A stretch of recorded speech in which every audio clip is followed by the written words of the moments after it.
So welcome to this lunchtime session hosted by Bristol Law Society on managing the new normal. So I'm Elizabeth Rimmer, I'm the Chief Executive at LawCare.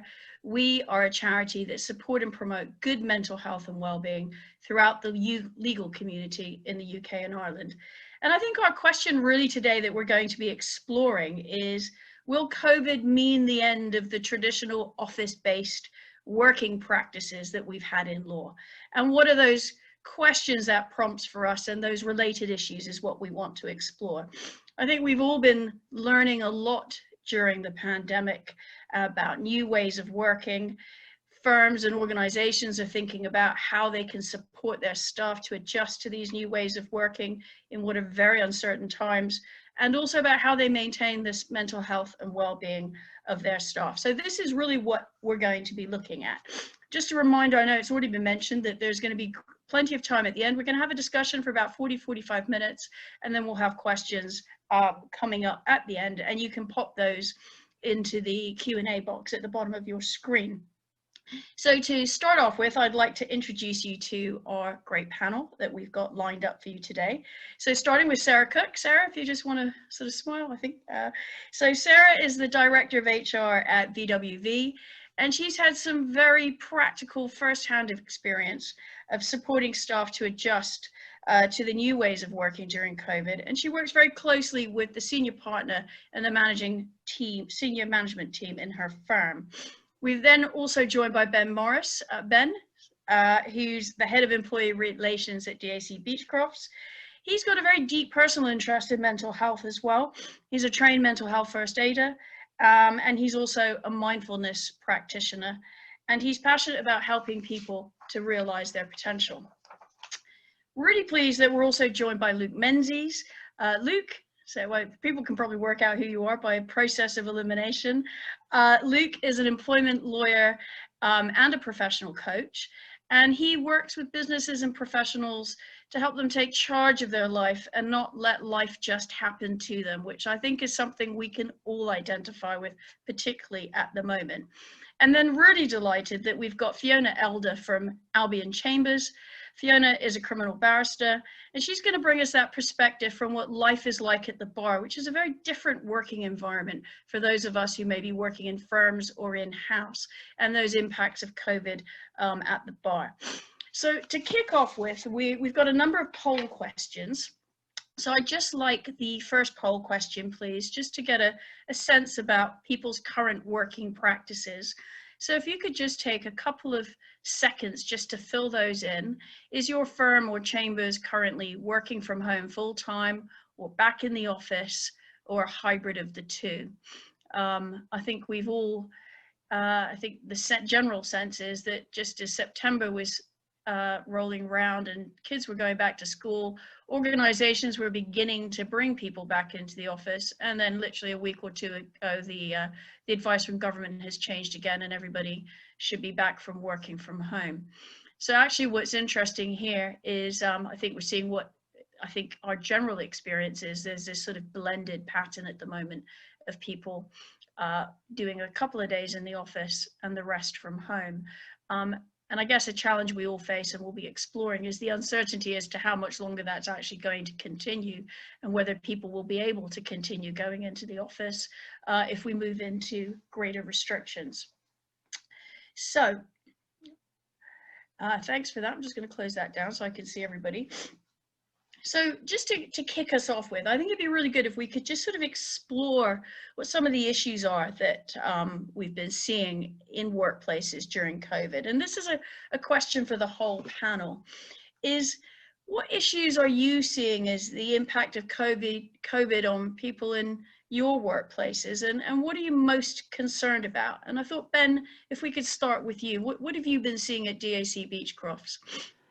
It's been really interesting. I think we've experienced that it's not linear. There's the sort of big bang, everyone got into it and had that united, we've got something to deal with, and push through, which we get in a crisis situation, which is really positive. And then it kind of went through that acute phase into the chronic bit, and we got this this conflict of testing our assumptions about ourselves, about our work, about what it means to be part of the team. You know, is it a team? Is it teamwork? What does it mean to be part of the firm? Now I'm not going into the building and seeing the name as I walk through the door, and I have my surroundings. What's my connection here with others? And even that sense of connection changes depending on how you feel in any given moment, any given day, which is a factor of all that stuff that's going on around you. You know, you're home, the worry about the economy. Am I going to get my shopping because they trampled 2 pensioners to get the last bag of pasta off the shelf the last time I was in the supermarket? So am I going to be able to feed the family, whether that's financial because I don't know what my job's going to do because I can't see what the economy's up to, or can I feed them because I can't actually get the stuff to feed them because I've, like the supermarkets do, just-in-time shopping, which is my excuse for my low amount of household admin. And then there's these questions about control for the employers and the employees, and that sense of my sense of control over my existence, my relationship, my work has suddenly been rocked by all of this, and so working through that as well. And I think for me, one of the concerns coming forward is that low, almost background for some people, but that level of stress over an extended period of time, that we've because we adapt and we get used to it. But some of the things that we would normally do to take care of that, whether that's exercise or sport or orchestra or choir or those sort of social things, have kind of stunted a bit over time. You know, what do I do now? And that sense of, well, I'm normally an upbeat person, and it's all getting a bit much. So there's those questions of identity as well. And while some of this has been really, really positive, those challenges to our assumptions are fantastic. You know, there's change happens in society over time, but sometimes you get a big thing comes along and you get a chance to really shake stuff up. It's painful going through that. And I think that's my concern going forward, is how do we adapt to that pain? How do we draw the growth out of that trauma, for want of a better expression, and kick on with it? Because we, as a species, we have a short memory. You know, and you see in terms of insurance, after an earthquake, sales of earthquake insurance go up, and the further away you get, the sales drop away, probably at a time when maybe you need it more, statistically speaking. And that's my worry about this, is we'll lose sight of some of the lessons, some of the things that we had an opportunity to run with here, just because we're creatures of habit. And I think that's something we're going to talk about towards the end of the session, is what opportunities are there for the future, and how we can learn from this experience and make the best of it. As bad as it's been, what can we see that's going to come out of this that's going to lead to better ways of working in the law? Just turning to you, Sarah, have you got anything to add to that? What sorts of things have you been concerned about with your staff and colleagues at VWV? Yes, no, I echo what Ben has said. It's certainly been a challenging 6-7 months, and something that none of us could have predicted. And certainly the sorts of things that my team have been dealing with, we are in unprecedented times. We've never faced anything like this before, and the things that we would normally be dealing with in our kind of annual cycle at this time of the year, we're dealing with nothing like that. So it's change has definitely been the name of the day, and we've all had to adapt very quickly as well. I think, looking back to March, which seems a very long time ago now, and all kind of learning overnight that we had to work remotely was a huge challenge, and we had to do that in a very short space of time, and people didn't really have time to prepare for that. And I think we did an employee survey, and I think one of the biggest challenges, which I think most people will share, is that many of us had children working whilst we were trying to work from home. Schools were closed, so that was an additional challenge on top of switching to working from home. So I think for lots of people, there's been that difficulty of trying to separate out as well what your working day is, and that kind of blurring into your personal life, and that's been a real challenge for some people. I think communication as well has been really, really hard, and we've had to grapple with that in a very different way, where we've been trying to communicate with members of our team that are working remotely, but also trying to keep that communication alive and going with many employees that were furloughed and perhaps still are. So that has been a real challenge, to try and do the communication in two different ways with different parts of your team and try and bring that together at a time when everyone is kind of really busy and really trying to keep things together. Try and fit in that communication piece and to do it effectively as well has been a real challenge. And as Ben said, there's been lots of positives too, which I know we're going to come back and look at the end of the session. So that's a really important part for me. But I think, you know, we've all learnt so much, and it's now about trying to take that forward, and let's not lose sight of that, and let's really, you know, learn from the last 6 to 7 months and just keep building on that and keep improving that. And Fiona, turning to you, what's been concerning you about the impact of COVID on people working at the bar? Well, we're in a slightly different position because, of course, it was always a matter of choice for us when we come into chambers. I'm talking obviously as a self-employed barrister as opposed to an employed one. And so many barristers actually work remotely anyway, in terms of not coming into chambers or doing the majority of their work from home when they're not in court. But I think that's arisen from that, now we're in the chronic stage, as Ben described it, is that I think the vast majority of barristers, certainly those that I've had contact with, are recognising the lack of face-to-face contact and the impact upon their own working, their own learning, particularly when it comes to young members of the bar and junior members of the bar and pupils. And of course, just that isolating feeling. It's very different working independently from working in isolation. And I think that I don't think any of us really appreciated the difference between the two until now. There's obviously, as far as the bar is concerned, self-employed bar, which of course is a major concern for many, particularly at the more junior end, is that with lesser final hearings and jury trials, for example, in criminal work, we're not getting paid. So there is that financial burden as well that I'm sure that many people are feeling. So there is that aspect. And of course, we still have quite properly our own outgoings as far as chambers are concerned, and are responsible for the paying and employment of staff. There's also, I think, which is common to everybody, the merging of life and work. There won't be a lawyer, I would imagine, in the country who doesn't take work home, as it were, or work at evenings or weekends. But with everybody else doing the same and choosing when they work, instead of emails on a particular problem coming in overnight, emails on everything come overnight. And it takes tremendous self-discipline to not look at them. And I think that there is a real danger at the moment, particularly in our profession, whether solicitor or barrister, of effectively having a 24/7 working life, unless you find a means of distancing yourself from that. I think what you're saying and everything we've heard so far is very much borne out by what we're hearing on our helpline at LawCare. And we've seen about 40% of the people reaching out to us now for support, there's a COVID element related to why they're getting in touch. And it's changed over the course of the last 6 months, but what we're seeing now increasingly calls around social isolation and missing that face-to-face contact with colleagues.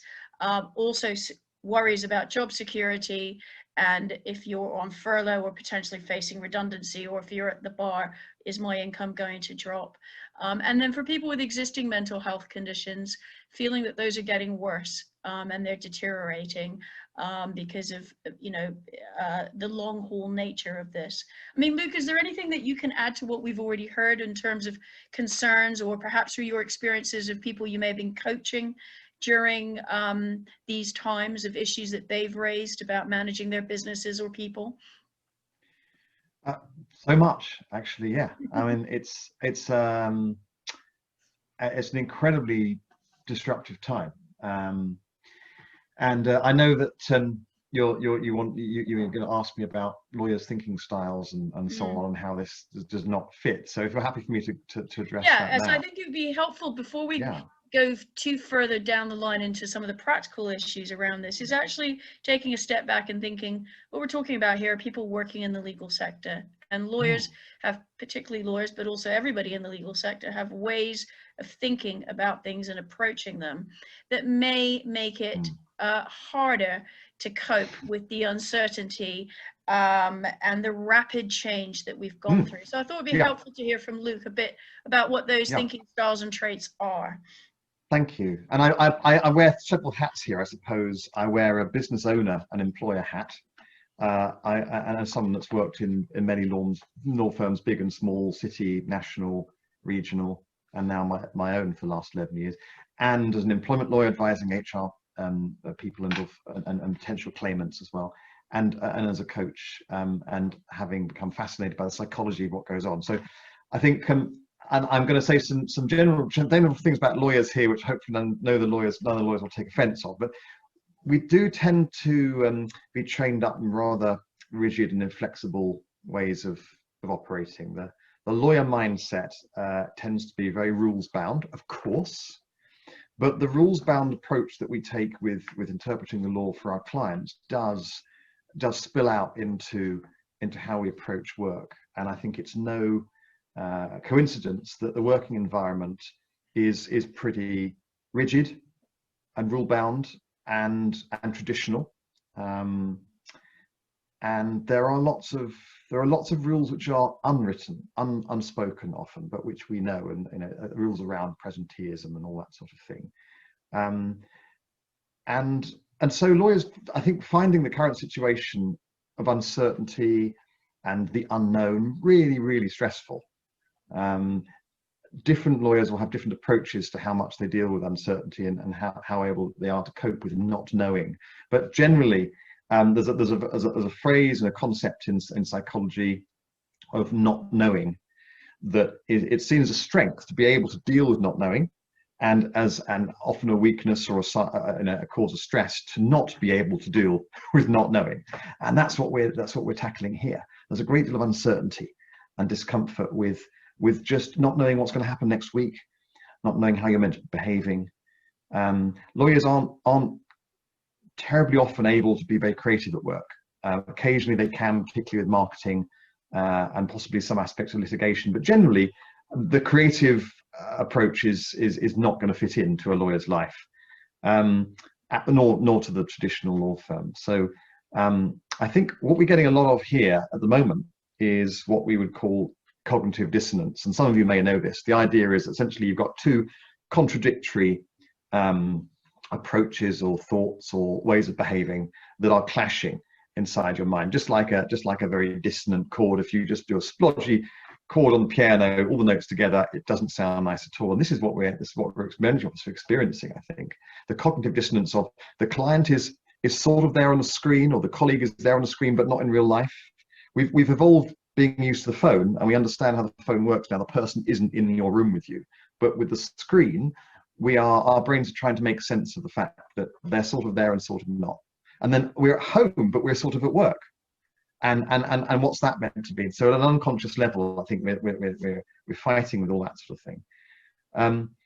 And we've also got this rather complicated relationship with vigilance in respect of COVID-19 and not spreading it. And in fact, now I think it's even more complicated because we're in what one of my psychology colleagues has called relaxed vigilance, where we've had to be very, very vigilant, staying at home and lockdown. And that actually, as a lawyer, is quite nice. You know the rules. Mustn't go outside. Go out once a day, wear a mask, and go grocery shopping, but as little as you can. Real clarity. And now we're in this grey zone where we're slightly relaxed in that vigilance, but we're not very much, and things are tightening up. And what does that mean? So stirring it all up together is I think a recipe for lots more cognitive dissonance. Particularly with those who like rules and have been grown up in their law firms to follow rules and follow sort of traditional ways. So certainly what I'm encouraging as a coach, and indeed in my own business, is how important it is for teams to get together, even if it is on Zoom or Microsoft Teams, and actually name these unsettling feelings and sharing their experiences. And of course, you know, a problem shared is literally a problem halved quite often. Being able to say, well, how are we going to be with each other? I know that that's something we're going to look at today. So I'm just going to pose some questions now, really. What are we now required to do? What are the official rules of how we work at home and work with clients? Are we clear about them? How do we feel about them? Do they feel a bit weird? Can we adjust them? And what are the unofficial rules? I really signed up to presenteeism. I'm in work till 8 o'clock every night to show that as a junior associate, I want to be a partner. I can't be at work till 8 o'clock. How do I do the same thing online? Or is that even appropriate? Who's going to be watching? Who's going to be monitoring? Or I don't want to do that, but I still want to be visible to enhance my career or to impress certain clients. What does being visible mean when I'm working from home? And when is it too far and when is it not too far? So those are just some of the things sloshing around. But I think even as I'm telling you, and I'm conscious that I'm quite worked up and animated by it, and I think that's just a sign of just how disconcerting and unknown the situation is we find ourselves. And much as I adore lawyers who are lovely people, I think that they are going to be a type of worker who's going to be more challenged by this uncertainty and this constant change and upheaval than possibly others. So I'll be quiet there, but that's Luke's thoughts. Well, thank you for that, Luke. And I think it's really important to have that context to help us understand how we're navigating this. Is we can't dismiss some of those ways that we approach things in our thinking styles, because that has a massive impact on our mental health and well-being. And also remember our ability to do our work. As lawyers, we need concentration, focus, judgment. If our mental health is impaired, we're not going to be able to do our best work. And I don't think we can underestimate how much we're all carrying, trying to navigate not only the practicalities of the new ways of working, but also the mindset change that this requires for us to embrace this for all those reasons that you've outlined, Luke. I just want to move now to our second poll question, because we're going to start having a look at some of the practicalities here and how firms are supporting their staff. The next question to come up is around how people feel. Do you feel that you've been supported adequately by your employer or workplace during lockdown? Oh, 100%. Yeah.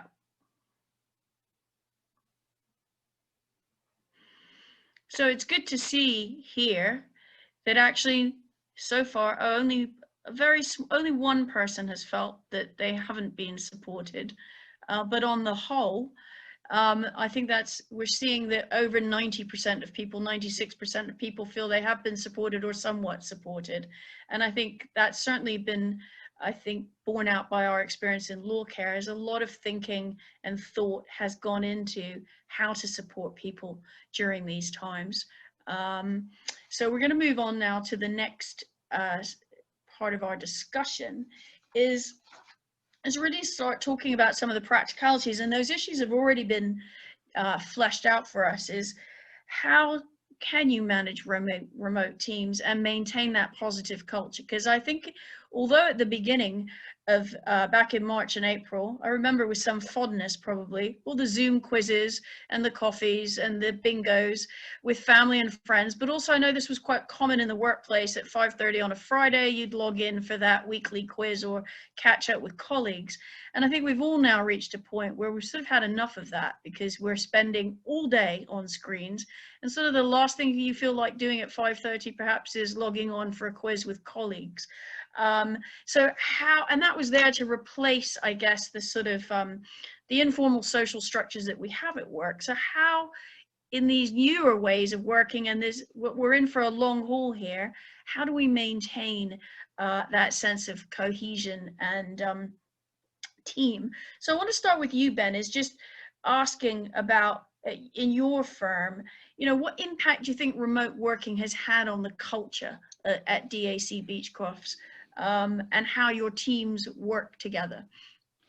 It's a really interesting one. I think it differs depending on what the team's experience was of remote working previously. So teams that either had a little bit more flexibility in terms of where you could and couldn't be, or were just geographically spread, were more attuned before all this started to highs and lows and the ins and outs, and just that different rhythm of working with people when you're not sat next to them. And I have to say, I manage a team who are split remotely, as well as in the office, and have been managed that way as well. And it is different picking up the phone to ask a question than just turning to your side or over the screen to say, can I just run this past you? Picking up the phone makes it seem much more of a thing, and trying to get past that is difficult. That sort of social glue of the in the moment things, which Fiona was referring to, I think, in terms of the junior barristers, in that those the teaching by osmosis, the learning by osmosis, the catching people, sort of just catching it out the corner of your ear, as it were, when you can hear a teammate on the phone and go, you can either hear them doing really well, or you can hear them getting concerned by something. So when they hang up, you go, are you okay? And just those moments, or even just passing, and I think there are a few colleagues attending the webinar that catching them in the coffee room, in the kitchen, just going, how are you doing? And those moments in there, and working through some of those. I think what has been really positive is seeing some of the grassroots. So it's not just something the firm has done to people. It's bringing people with us on that, and encouraging people to say, we don't have all the answers. We've got a collection of 2,600 brains, phenomenal brains, but all with different views, different experiences. So you're all going to have a different perspective on this. Share it with us, because what works for me, you can treat Luke and I the way we might want to be treated, but the way you'd want to be treated, but the three of us have probably got different tastes. So, one of the best things we can do is actually talk to you and go, what works for you? And not being afraid to say I don't know, but help me to understand, because I don't know where you're at right now, and that it's not linear testing those assumptions around things, that you go, just because you're right yesterday doesn't mean you're not well today, you're struggling today, or just because you were struggling this morning doesn't mean you're on top of the world today, because suddenly that block in the pipe has gone through. You got that deal went through that you were really worried about, that's cleared, and now everything seems brighter. And so growing pains for some it's been coming through the teenage years that they've had over the time of the flexible working regulations being enforced, and they've had those awkward teenage years, and now they're maturing quite nicely, whereas others are experiencing the growing pains that other teams had before. And I think it's those unwritten rules that Luke was talking about, the social conformity around that, where we're starting to see in some teams some of that. They don't seem to have been online for a bit. What are they up to? From colleagues, not from managers, and that's quite interesting. So we've still got a lot of learning to go through, which is probably not terribly helpful for a lot of the delegates. But well, I think we're here to explore the issues. I don't think we've got all the answers. I think we're on a massive learning curve with this. And I think what you've highlighted is, and it's already emerged, is, one size does not fit all. I think that's one big learning from COVID, that we've really had to think much more about people's individual circumstances and things they may not have shared previously with colleagues, to help understand where they're coming from. Just turning to you, Sarah, can you share some practical things that you've been doing in your firm to sort of foster that team cohesion, and how you maintain that with the distance that there is between people, and keep those relationships between people maintained and developed? Yeah, it's certainly been one of our biggest challenges is maintaining the culture. We're really quite a sociable firm, and we're all really missing our colleagues and that face-to-face contact. So it has been a real challenge, and I think it will continue to be one of our biggest challenges as we now enter into this continued period of remote working. So in the early days, as you said, we did lots of bingo, quizzes, Zooms, all those sorts of things. We did ask all team leaders from day one to set up WhatsApp groups so that every single person was in a group and was having regular contact, including the furloughed employees. And I think, as you said, it's those kind of things are reaching their end now. We need to, one of the words Luke used about us being creative, it's not always easy for us, but we're really going to have to be creative now in the second period of working from home, and really try and come up with some different solutions. I think you know, constant communication and asking our individuals what works for them, and there isn't a one size fits all, but we've got to try and accommodate as many of the ideas as we can. So I think, you know, always ask within your business, because the answers are normally there, rather than try and force things that people just don't want to do. We are fairly limited, as you say, when you can't get together socially. Lots of people have, you know, found it frustrating that, oh, you know, normally we would just take the team out for a coffee, or we would do this, we would do that. So we have got to look to kind of adopt different things. I think one thing we've realised is that the communication has been really good and really regular within the teams, but what's missing perhaps is across teams and that kind of connection you get when you're physically in the office and, you know, you just stroll across to a different department and talk to some other colleagues. So I think we want to try and do a piece around that, is that how we encourage that inter-team connection to get that back up and running, because that's a part that's really kind of fallen by the wayside, really, because everyone's really focused on making sure that their immediate team is okay. I think it's, as you say, creative thinking and solutions is what we've got to need to find. And one thing about lawyers is, on the whole, they're good at finding solutions to problems. So, and I know we've got rigid mindsets, as Luke outlined, but there's a real opportunity here to think creatively about how to build those connections between teams and within organizations. Fiona, just turning to you, it's a very different working environment at the bar. Perhaps barristers are more likely to feel that isolation during these times, perhaps more than previously. And what have chambers been alive to these issues? What are bar networks doing to support people at the bar during COVID? I think, to start with, perhaps not surprisingly, there wasn't much recognition either individually or collectively that there was this problem in isolation. I think that's something that's gradually crept up on all of us. And I think that as a result of that, the circuits, the Bar Council and individual chambers have become much more aware that it's almost as if people are beginning to not appreciate that chambers still exists as an entity. Because if you're not coming into it, you're not actually seeing anybody. You just work from a computer at home or go to the odd court appearance. It almost feels as if you're not connected with anybody in chambers at all.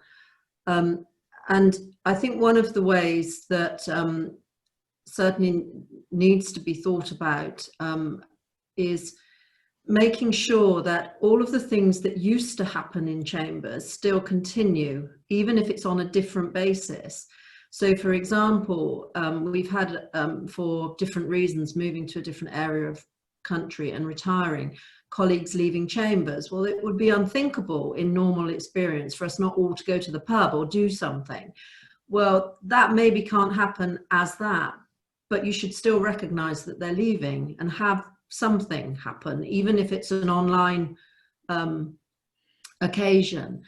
It's also important, we found, that the various persons who have power, if there's such a thing within a chambers, are seen to be accountable. So, for example, it's really important at this time that proper minutes are circulated from meetings, whether they be team leaders meetings or particular teams meetings, so that people feel that chambers still exists and still is carrying on, because then people feel a connection with something and feel a part of it. Because one of the always traditionally, and particularly I think with the sets in Bristol, is that most of the barristers have a strong identification with their particular chambers, and I think that there has been a loosening of that identification during this time, and that's left, I mean, some people I'm sure delight in it, but it's left a lot of people at sea, not quite knowing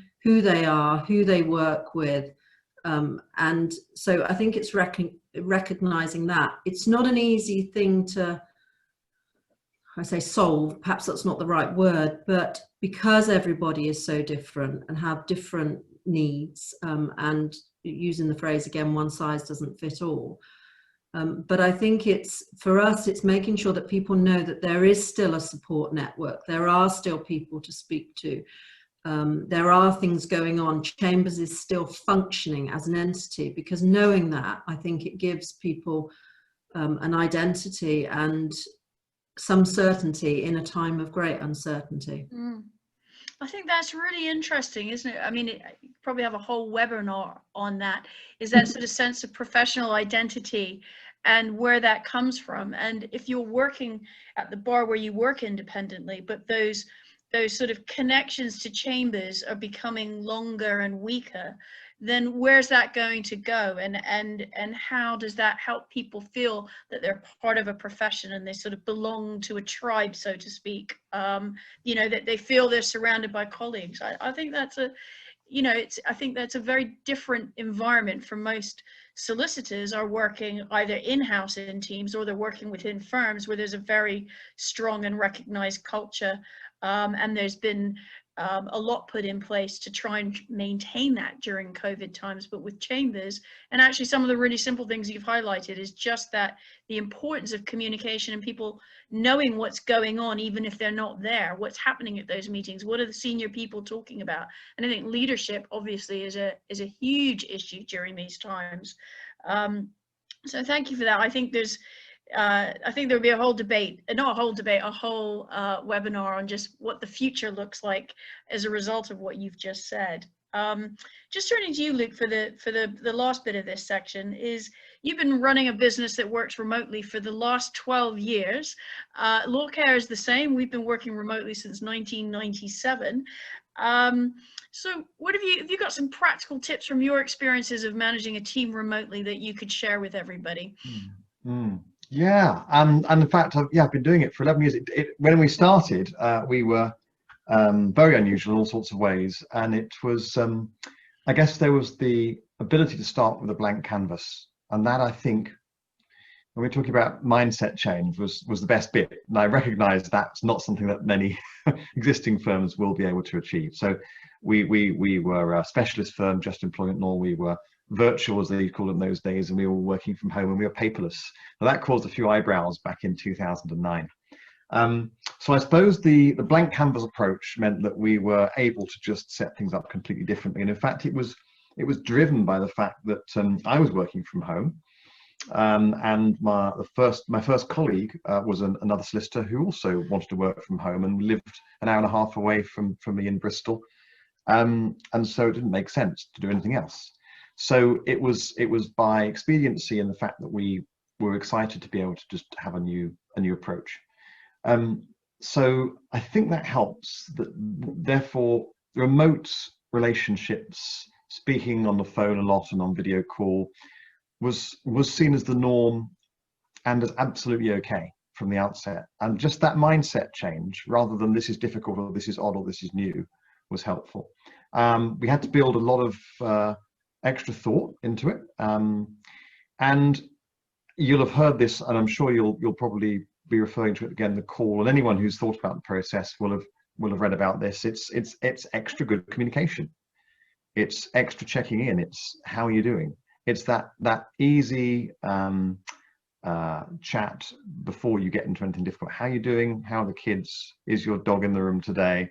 What's going on? That just building extra rapport and saying in essentially, I'm a human being, you're a human being, it's tough for both of us, how are we both doing?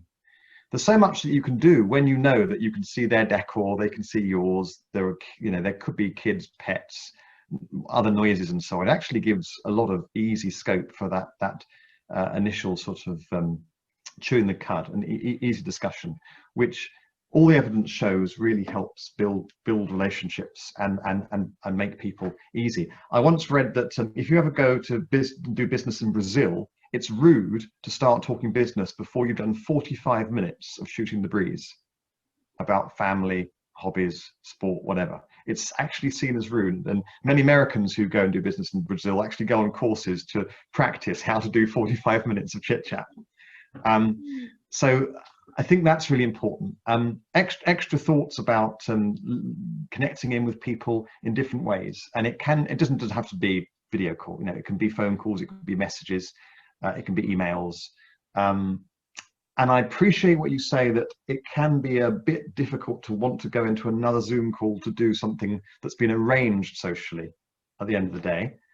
And that is absolutely right. The first couple of weeks, probably great fun, and then it starts to become a chore. So it's coming up with the whole range and encouraging people to do extra things in whatever way feels good for them. I think different teams will have different views, and I'm a huge encourager of having no agenda team calls where people just pitch in with what they wish to talk about, whether that's at the end or not. So we've just been, that's been the norm for us, and I think because it's the norm, it's become ingrained in how we operate. And then when we do see each other, it may be sometimes a month since we last saw each other, and it's a celebration. And there are always biscuits with the tea and a bit of extra fun and a bit of extra joking and hilarity because we've got together. There's no magic formula. I think it's just extra thought and extra care, and that sort of, I think anthropologists call it phatic communion, which is what you chat about in a queue or at the bus stop or in the dinner line. It's easy, low level, uncomplicated chit chat, and I think that really helps. And if you have that as the sandwich around the more business-like filling, it makes a big difference. So that's my experience. And I guess the challenge we face at the moment is that we've got limited opportunities for those sorts of things you've described, like the chit chat, the celebration, the being together and having biscuits and talking about what we've been watching on Netflix or whatever. And that we haven't really got the opportunities for that right now because of the limitations that we're facing in the way we have to work and live. I just want to remind everybody that if you've got any questions, is to pop them in the Q&A box, because we'll have a time for a few of those at the end. I'm just going to move to our third poll question now, which is hopefully coming up on your screens, looking at the changes in working practices and whether or not you feel these are likely to be maintained into the future by your firm or your chambers.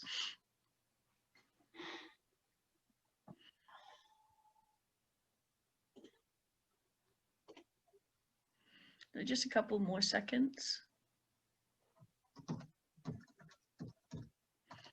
So again, looking quite positive that firms and chambers are embracing these new ways of working and looking to maintain those changes into the future, which moves us on to the last part of our chat today, which is we want to explore what we're learning from COVID and what opportunities it presents us. And again, this is a question for everybody on the panel.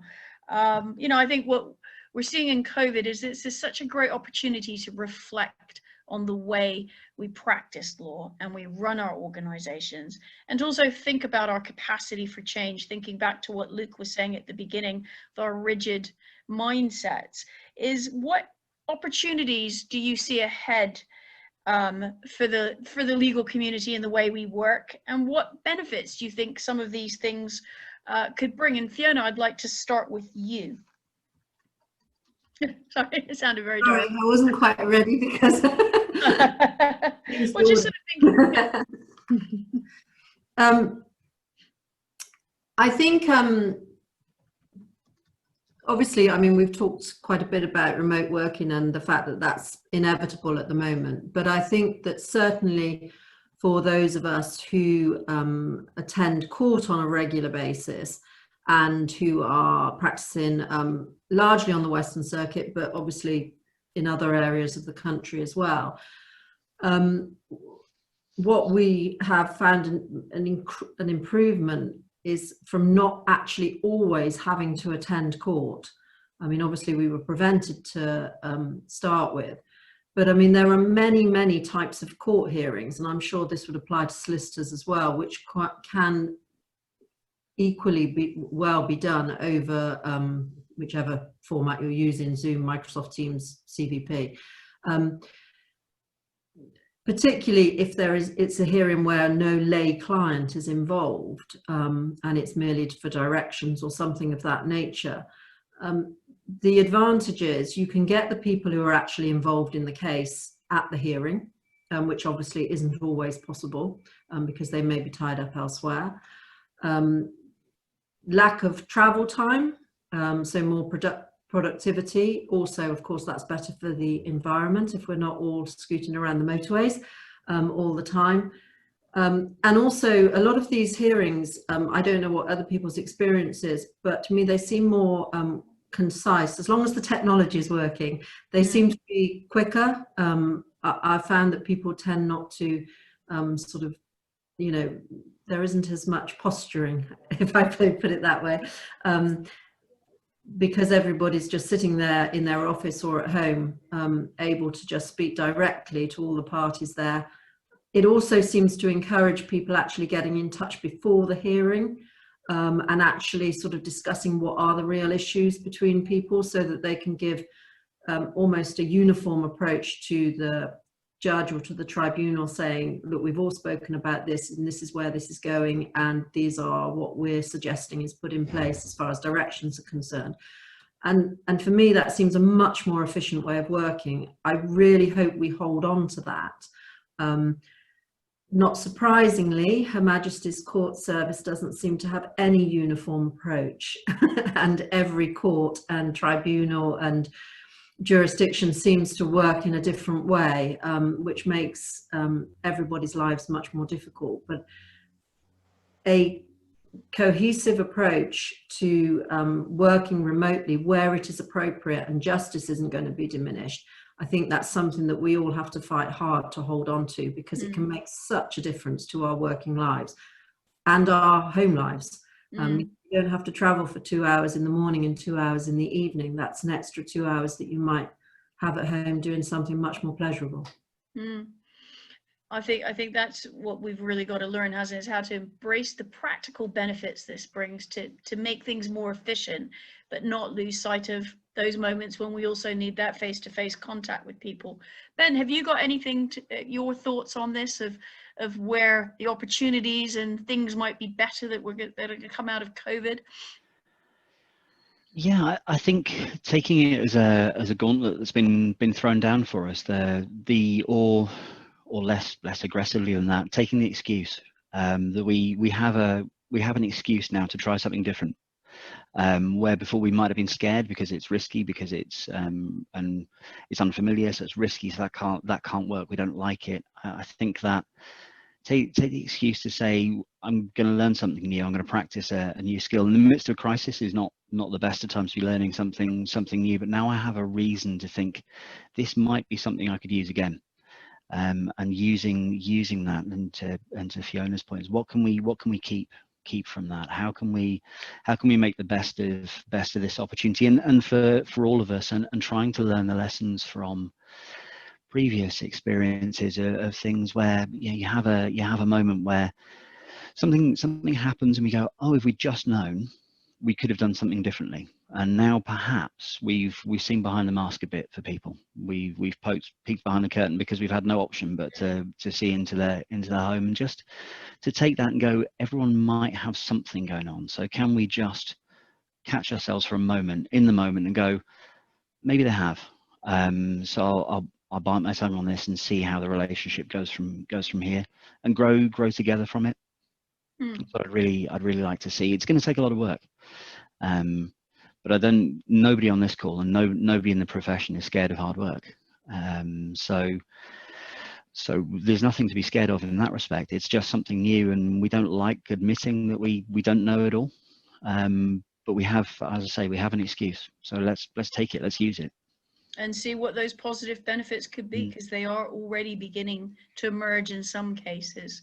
Sarah, have you got anything to add to that from your thinking and experiences so far?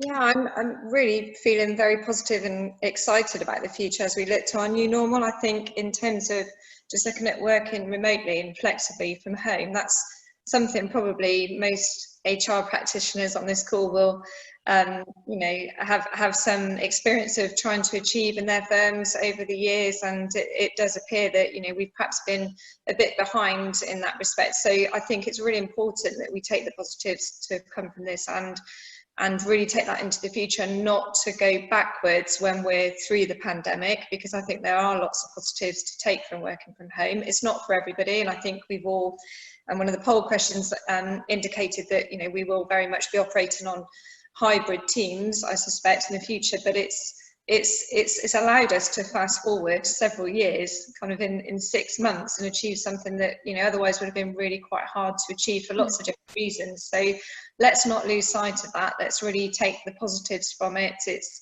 you know, got potential for attracting from a wider talent pool, possibly helping with gender pay gap, or so many positive things that can come from this. And if we get it right and get the balance right and take into consideration that it's not for everybody, I think there's some really exciting, positive times ahead for the industry. And I think that's a sense that although there have been lots of challenges, is that organizations and people who've actively had to move digitally overnight, they've had to transform their organizations, is to take the win that that's happened. And in most cases, we've got through those teething problems now, and it's working. And many organizations have been thinking about this for a long time, but have put it off for a number of reasons because of all those perceived barriers. And actually, once you do it, you realize it can work, and you can trust your people and build those relationships. And so that's a good thing to think, you know what, we can do these things, even though we sometimes think that we can't. Luke, have you got any final thoughts on that? And then we've got a couple of questions that have come in, and then we're going to have to wrap up. Yeah, so I would certainly endorse what you've said just now, and the opportunity to explore different options, working different approaches, a different mindset. I think there's a wonderful opportunity here to subvert. I'm suggesting lawyers do something subversive, but I'm going to do that. Subvert the unhelpful, restrictive, old-fashioned practices and attitudes that the law is often stuck with, and explore stuff and take forward the working from home, the more flexible, agile working we have, the lower formality as we're all faces on a screen with dogs and kids in the background. More openness about how we feel, about emotions, dare we speak its name, wishes for change, use of technology. Stir it all up, I say, keep it stirred, and keep this new momentum going. Who wants to go back to the old ways? How many people want to go back to the rabbit hutches or the battery chicken cages of all being in rows in the big firm and the big office? I'm not sure we do. So for me, it's exciting, and there's a lot of lawyers out there that I'm talking to who are, whilst also being worried about the changes and how they adapt, also being really quite excited about them. And I'm just going to plug at this moment my offer, if I may. I'd like to give away £5,000 of coaching with me to the first 50 people who sign up for it. £100 coaching sessions, 50 of them are genuinely entirely free of string with myself. I've sent that to Helen so you can distribute it to the Bristol Law Society membership and local Bristol people, and I'm very fired up about this stuff. Anyone wants to explore what the new changes could be, what a new future could be for themselves, their teams, their firms, come and talk to me about it, and let's come up with some fun stuff. Their plug ends. Thank you very much for cheekily letting me get it in. Thank you. So I've got two quick questions. Hopefully we'll just have a couple of minutes left we've got time for. One which came in advance of the session and actually speaks to what we've just been wrapping up on, which is, why has it taken a global pandemic for the legal profession to embrace flexible and remote working? Who'd like to answer that one or contribute to that first? I think I've kind of covered it in what I said, in that it is frustrating that it's taken that, but hey, let's not dwell, let's not look back, let's embrace the fact that we have got to where we've got to so quickly, and let's not lose pace on that now. There's improvements to be made, we know that, particularly around, you know, maintaining the culture and the communication and being a bit more creative, but we've made a really, really good start in really, really stressful times, so it can only get better. So I think, yes, frustrating that it took this, but let's just really focus on the positives and just keep motoring forward and building on what we've started. I think that's the right approach. And there's another question. Oh, sorry, Fiona, do you want to chip into that? Just adding on the end of that, though, is that remote working doesn't fit all situations or all people. And so going to an entirely remote system, forget court hearings for a moment, but just contact with colleagues and the way that we work individually is not necessarily going to be the answer. And it would be a shame if people took it to that level and forced it on those who it clearly isn't appropriate for. I think you can probably hear my dog barking in the background. Someone's at the front door. So just the final question that we had that came into the chat box, which was, if you were going back to the beginning of March, what, if anything, would you do differently from a business or leadership perspective in terms of managing COVID? Ben, have you got some thoughts on that? Probably not about new shoes. Having not worn them for 6 months, it's putting them on to go into the office the other week was incredibly uncomfortable. Perhaps also only marginally less flippantly, taking a holiday at the beginning of March to brace ourselves for what was coming up, to take that deep breath, to go, let's do this. I think it's very easy to look back and go, outside of the tunnel that we were in at the time, there might be some different bits, but I think given the information we had, there's some niceties around that. I think we gave a deluge of information very early doors, and perhaps we could have spread that out over time and refreshed people over time on that. But we responded really well, and I'm loath to do what we do very, very well culturally, of go back over everything with a fine-tooth comb and go, this wasn't perfect, so here's all the things we did wrong, and actually celebrate the good things from this that we did, because as I say, 2,600 people pulled together enormously well, and we rode the benefit of all of that team spirit in that moment, and that is something I really we couldn't have written. It was as good as we could have hoped for. And I wouldn't want to change that. And I think that's a great place to wrap up our session today. So I want to thank everybody on the panel for their contributions and for the questions. And I think that, what we're really flagging up is lots of questions with not really answers yet, but the important thing is that we're all learning while we're experiencing COVID, with a real sense of commitment to thinking, how can we make things better in the legal profession so that people work in healthier and more productive ways, and we continue to have a thriving legal sector that attracts a wide range of people in it, and they stay in the profession as well. So I'll just hand over to Helen, who's going to finish up and finish the session for us. Thanks. Wonderful. Thank you very much, Elizabeth. And again, if I can just reiterate a thanks to all of you on the panel. That's a really fantastic session, and some really interesting thoughts about what's to come. And yes, I think maybe in another 6 or 7 months, looking back on where we are now, is going to be an interesting one. Maybe I'll do another webinar at that point, who knows. But hopefully life will be a little bit easier by then, fingers crossed. But just to say thank you for everybody who's come today. We've got a couple of webinars next week, one on arbitration and also on litigation funding, how to grow your practice. So lots coming up, but we'll be sending an email to all of you after this event. Thank you to those who've made offers of assistance. So we'll be including Luke's offer and also details from LawCare and anything else that the panelists want us to send out. But in the meantime, thank you all very much indeed for attending, and hope you have a good rest of Wednesday. Thank you. Thanks, everyone.